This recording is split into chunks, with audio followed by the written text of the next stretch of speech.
Bueno, en esta parte del libro se analiza el fenómeno de la violencia en Colombia como un proceso histórico complejo, no como hechos aislados o eventos sin conexión. Los autores buscan explicar cómo este conflicto afectó profundamente al país, no solo en lo político, sino también en lo social y en lo económico, transformando la vida de muchas comunidades, especialmente rurales. Desde el inicio se plantea una idea clave. La violencia no fue igual en todo el territorio, sino que tuvo características diferentes dependiendo de cada región. En estas páginas, el análisis se centra en dos aspectos principales. El primero es la geografía de la violencia, es decir, en qué lugares del país se desarrolló con mayor intensidad. Y el segundo son los grupos en conflicto, o sea, quienes participaron y cómo actuaron. Con esto, el libro busca entender no solo dónde ocurrió la violencia, sino también por qué fue distinta en cada zona. En primer lugar, tenemos la distribución regional de conflicto o la geografía de la violencia. Y es que la violencia se concentró principalmente en la región andina y los llanos orientales, que eran zonas con importantes tensiones sociales y económicas. Dentro de estas regiones se identifican varias subzonas, tales como la zona central, la zona nororiental, la zona oriental, la zona occidental y la zona noroccidental. Sin embargo, la más afectada fue la zona central del país, que incluye departamentos como el Tolima, Huila y Cundinamarca. Estas regiones tenían condiciones que favorecieron el conflicto, como desigualdad en la tierra y poca presencia del Estado. En torno a los grupos en conflicto, el libro también los describe eh, vagamente. Principalmente tenemos las guerrillas que tenían cierto nivel de organización, liderazgo y en algunos casos motivaciones políticas. También estaban las cuadrillas, que eran grupos armados más pequeños y locales, muchas veces ligados a conflictos específicos de cada región. Y finalmente los llamados pájaros, que actuaban como sicarios caracterizados por su violencia extrema y acciones dirigidas. También existían otros grupos de coacción, sin embargo no tuvieron el impacto que tuvieron los tres mencionados con antelación. La violencia se desarrolló principalmente en el contexto de enfrentamiento político entre liberales y conservadores. Sin embargo, no fue solo un conflicto ideológico, sino que también incluyó venganzas entre comunidades, disputas por tierras y luchas por el poder local, lo cual generó una dinámica en la que la violencia se intensifica con el tiempo. Bueno, buenos días. Mi nombre es Brian Patiño y voy a explicar o exponer dos zonas más afectadas de la violencia según el capítulo, las cuales son la zona central y la zona nororiental. Explicaré qué regiones comprenden, sus características sociales y económicas, daré algunos ejemplos concretos de municipios y jefes que actuaron en cada zona. Una cosa importante es que el libro señala que la violencia no fue homogénea en Colombia. Cada región desarrolló dinámicas propias ligadas a su geografía, economía y estructura social. Como dice el texto, parece evidente que, debido a la campaña política, las consignas dadas por los jefes en Bogotá cubrían todo el país, pero la realidad territorial mostró diferencias marcadas en intensidad y forma. Comenzamos con la zona central, donde pues algunos de los municipios que más destacan son el Tolima, el Huila y Cundinamarca. Fue una de las más castigadas, ya que pues el mismo autor afirma que eh, esta zona fue azotada por la violencia y se caracterizó especialmente por la piromanía y el saísmo. Aquí conviven grandes latifundios y explotaciones cafeteras en las estribaciones de la cordillera. Esa mezcla de propietarios grandes, colonos y pequeños campesinos generó tensiones sociales profundas. En el Tolima, por ejemplo, la violencia alcanzó niveles extremos. 33 jefes guerrilleros y sus grupos se repartieron el campo y 40 de los 42 municipios del departamento sufrieron acciones violentas. Municipios representativos que podemos mencionar son Ibagué, Natagaima, Collaima, Rovira y el Líbano. El impacto social fue enorme. Comunidades enteras quedaron en conflicto latente, con desplazamientos, incendios, actos de crueldad que transformaron la vida cotidiana. En el Huila y en partes de Cundinamarca, la dinámica fue similar: presencia de jefes locales, ataques a poblaciones rurales y una fuerte ruptura del tejido social. En Cundinamarca se afectaban zonas como el Sumapaz y municipios rurales donde la violencia dejó huellas de desarraigo y migración. Ahora, la zona nororiental. En esta comprende Boyacá y los Santanderes. Esta se caracterizó por un minifundio predominante y una economía de subsistencia: papa, trigo, maíz. En estas regiones la violencia tuvo un marcado político, un marcado carácter político, rivalidades tradicionales entre familias y cacicazgos locales alimentaron el conflicto. En Boyacá, por ejemplo, actuaron familias jefas como la Villamarín y los Bautistas, y municipios muy afectados incluyen El Cocuy, Sogamoso y Villa Leyva. En los Santanderes, la violencia se manifestó en sectores como Barranca Bermeja y la línea del ferrocarril hacia Puerto Wilches. Jefes locales como Rafael Rangel y Marcos Mora lideraron acciones que dejaron a campesinos como víctimas directas. La característica central aquí es que la violencia se alimentó de estructuras políticas locales y de pobreza agraria. Campesinos convertidos en carne de cañón y episodios de crueldad que reflejan la intensidad de las disputas partidistas en el campo. Eh, Podría terminar esta parte y me corresponde a mí recordando que estas diferencias regionales explican el por qué las consecuencias y las respuestas del conflicto fueron distintas en cada territorio y por qué el campesino, en la mayoría de casos, fue la víctima central de este proceso. Gracias y los dejo con mi compañero. Continuamos con la zona oriental y occidental de Colombia. Bueno, estas dos regiones son muy importantes porque nos permiten entender que la violencia no fue solo un fenómeno igual en todo el país, sino que cambió dependiendo de factores como la ubicación geográfica, las condiciones sociales y sobre todo la presencia o ausencia del Estado. Bueno, en primer lugar tenemos la zona oriental. Comprendía regiones como Arauca, Casanare, Meta y el Alto de Caquetá, y también Bichara. Bueno, esta región es muy extensa, con territorios difíciles de acceder, lo que convertía en una zona aislada y con poca presencia del Estado. Debido a esto, la violencia se expandió en todos los pueblos y también en zonas rurales, como fincas, conucos y áreas cercanas a los ríos. En esta región se desarrollaron algunas de las acciones armadas más complejas de todo el periodo, ya que surgieron guerrillas con un alto nivel de organización.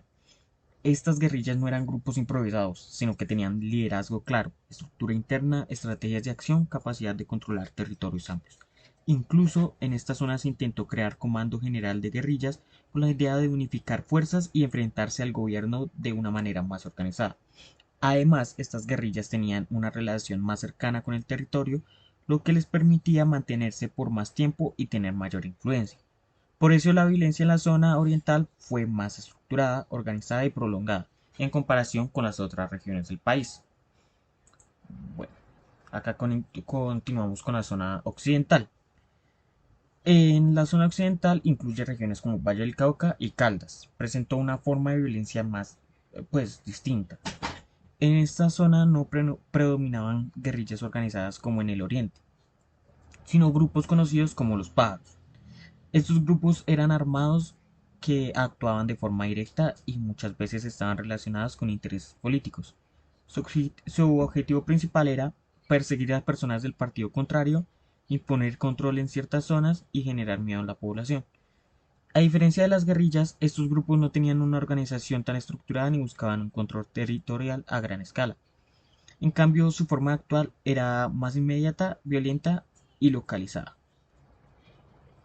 Bueno, estas acciones afectaban directamente a la población civil, generando inseguridad constante. Bueno, como podemos ver en la tabla, existen diferencias muy claras entre ambas regiones. En la zona oriental predominaban las guerrillas organizadas con mayor autonomía y control del territorio, lo que fue posible gracias al aislamiento y la baja presencia del Estado. En cambio, en la zona occidental, la violencia estaba marcada por grupos como los pájaros, que actuaban de forma más directa, generando miedo y realizando persecución política. También podemos notar que el conflicto en el oriente era más estructurado y planeado, mientras que en el occidente era irregular y desordenado. Estas diferencias muestran que la violencia en Colombia tuvo múltiples formas dependiendo del contexto regional. Bueno, los dejo con mi compañero.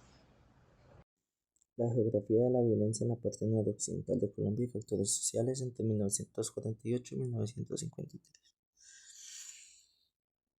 En la zona noroccidental del país no era un territorio pacífico.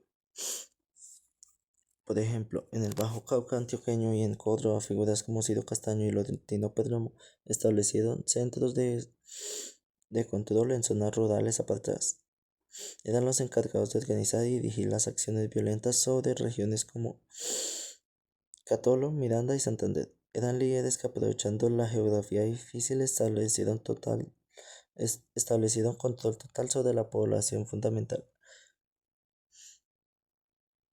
Aquí es fundamental entender que la geografía de la montaña y de los valles sinuosos no permitieron que estos focos de violencia se volvieran independientes y muy difíciles de controlar para el Estado. Focos regionales: Antioquia y Chocó.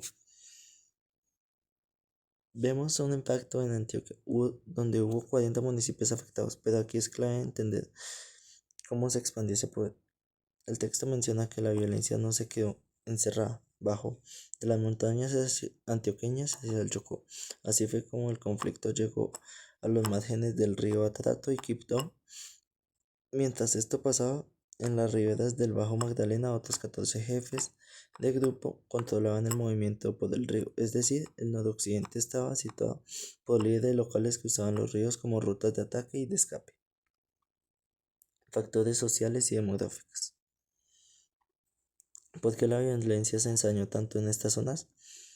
Hay una razón social y demográfica de fondo. En Antioquia había una presión muy fuerte, familias grandes en tierras que ya no daban abasto, lo que conocemos como agotamiento del minifundio. Esto generó una necesidad de expansión y constantes roces, lo que generó migración. La población se vio obligada a desplazarse hacia nuevas zonas. Sin embargo, hay un contraste muy marcado. Mientras en Antioquia Adria, la costa atlántica se mantenía en una violencia mucho más esporádica. Esto nos sugiere que la estructura social de cada región funcionaba como un filtro. Algunas zonas eran más propensas al conflicto y otras tenían una naturaleza que les permitió resistir mejor el contagio violento. Desmitificando las causas. Basándonos en los datos del censo de 1951, podemos concluir que la violencia no se explica por las razones que siempre creemos. Primero, no fue un problema de ricos contra pobres por la tierra. La violencia golpeó tanto a latifundios grandes como a las fincas pequeñas. Segundo, tampoco fue un problema de educación, ya que el analfabetismo era igual de alto en zonas que estaban en paz, incluso sin violencia. La violencia tampoco respetó ni clima ni razas, ocurrió en el frío páramo y en el calor de los valles. En resumen, no fue un fenómeno social total que atravesó todas las capas de la sociedad colombiana sin importar su economía o su nivel educativo. Actores principales. La lucha armada y la coacción en Colombia no son fenómenos aislados, sino que dan origen a diversos grupos bélicos de carácter ofensivo y defensivo. Estos grupos constituyen el núcleo de la violencia e incluyen a la comunidad desplazada, la guerrilla, el comando, la cuadrilla y los denominados pájaros. Además, existen otros actores de coacción como los fleteros, los cofradías, los mayordomos y aquellos que ejercen bloqueos intelectuales. Para comprender su funcionamiento, es imperativo analizar el elemento humano que los integra, prestando especial atención al papel de las mujeres y los niños. El componente humano de estos grupos es esencialmente rural. La presencia de elementos urbanos o estudiantes es mínima.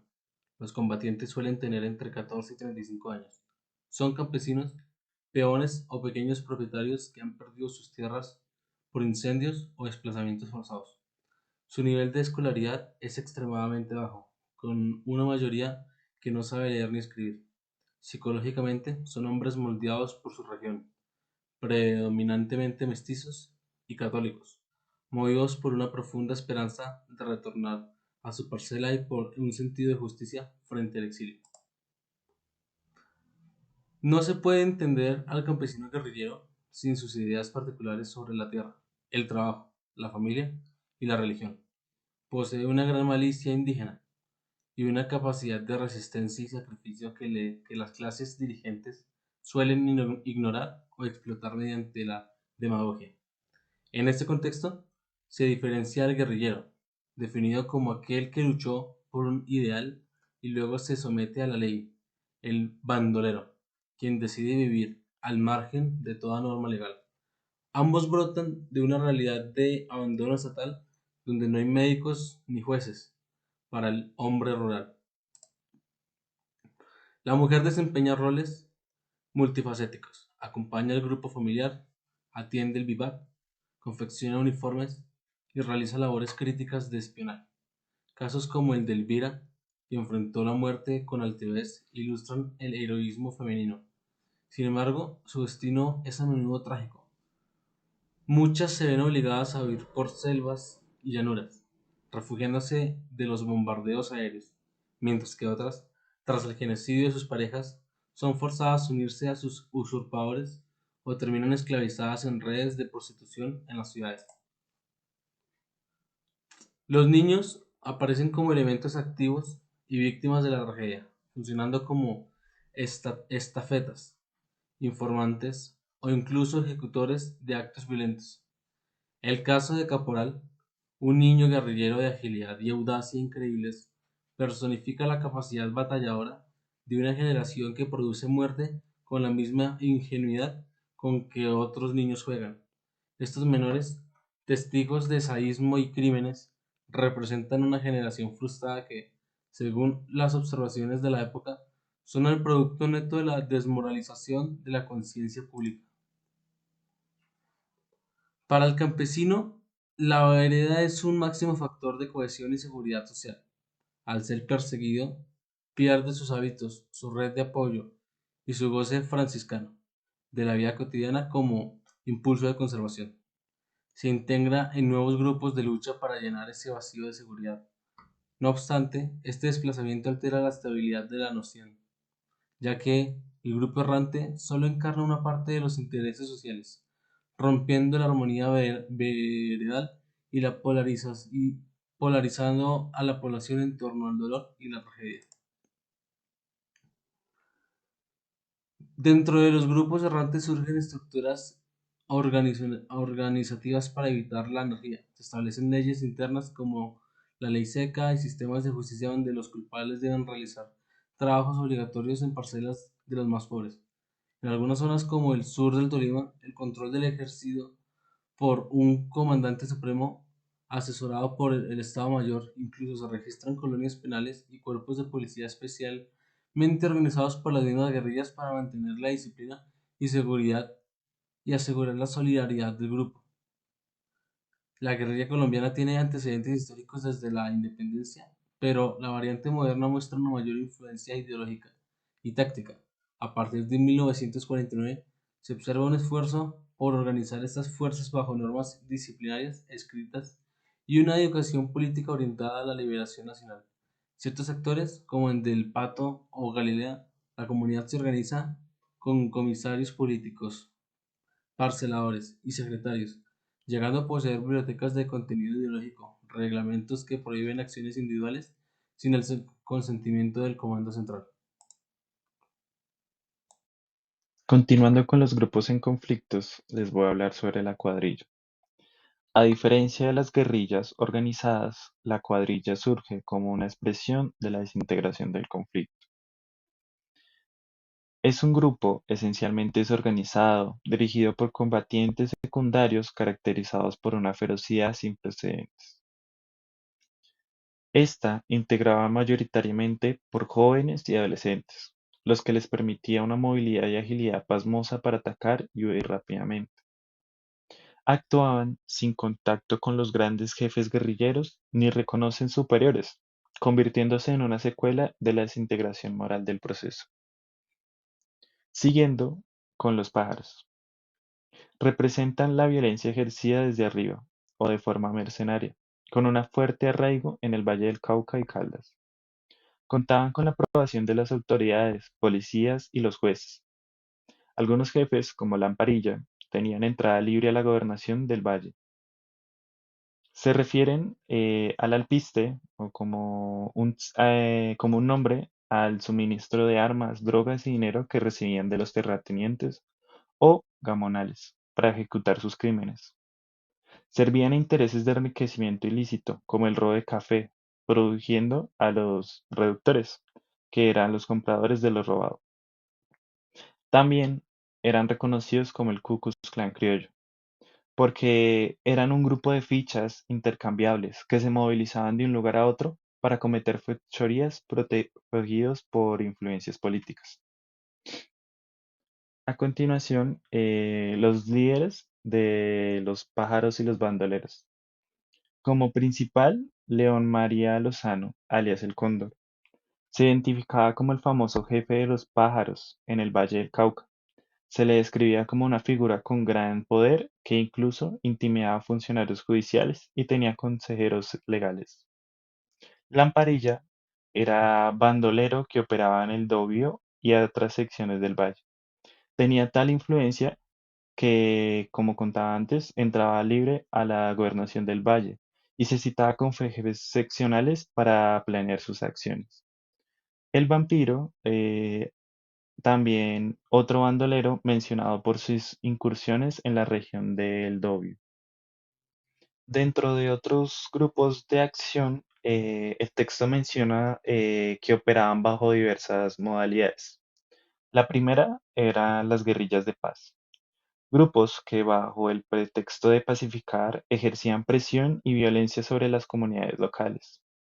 Un ejemplo, los comandos de la policía chulavita, perdón. Aunque era un cuerpo oficial, en la práctica funcionaban como estas guerrillas de paz, ejerciendo presión y violencia en los territorios con el pretexto de imponer el orden. Comandos regionales, grupos como el Sumapaz, el de Oriente del Tolima o del Tequendama, que aunque tenían estructuras de autodefensa, a menudo actuaban de forma aislada y sin coordinación. Como un análisis de todo el estudio de Guzmán y Faz-Borda permite concluir que lo siguiente sobre el proceso de la violencia. Primero, que la violencia aparecía diferente según la región. El conflicto no era uniforme, mientras que en los llanos tuvo un carácter de guerra civil organizada, en el valle predominó el sicariato de los pájaros y en otras zonas la autodefensa campesina. Como la diversidad de los actores, el conflicto involucró desde las guerrillas idealistas hasta cuadrillas anarquistas, asesinó a sueldos y a fuerzas estatales desviando de su función. Como principal afectado, el campesino. El campesino sufrió el vacío de la seguridad social, siendo obligado a integrarse a la lucha por supervivencia o siendo víctima del desplazamiento y masacres. Como la quiebra de las instituciones, justicia, policía, política, permitió que la impunidad fuera de la normal, facilitando que grupos al margen de la ley operaran con protección oficial. Nos queda una certeza dolorosa pero necesaria. La violencia no fue un evento aislado, sino una fractura profunda en el alma de Colombia. A través de las figuras como las cuadrillas, los pájaros y los comandos regionales, descubrimos que el conflicto no se trata solo de banderas políticas, sino de una lucha desesperada por la tierra, la identidad y la supervivencia. Comprendimos que el dolor cambió el rostro según la región. Lo que en el valle fue el terror silencioso del sicariato, en el Sumapaz fue la resistencia digna del campesino que se negó a ser borrada del mapa. La historia de personajes como Lamparilla o el Cóndor nos recuerda que las instituciones fallan o se vuelven cómplices. Es la población civil, especialmente el campesino, quien termina pagando el precio más alto. Más que un recuento de víctimas y alias, este es un espejo. Nos invita a reconocer que mientras el Estado no llegue a cada rincón con justicia y control real, las causas de esta violencia seguirán latentes, esperando ser sanadas por fin. La historia no se escribe para abrir heridas, sino para entender cómo cerrarlas. Muchas gracias.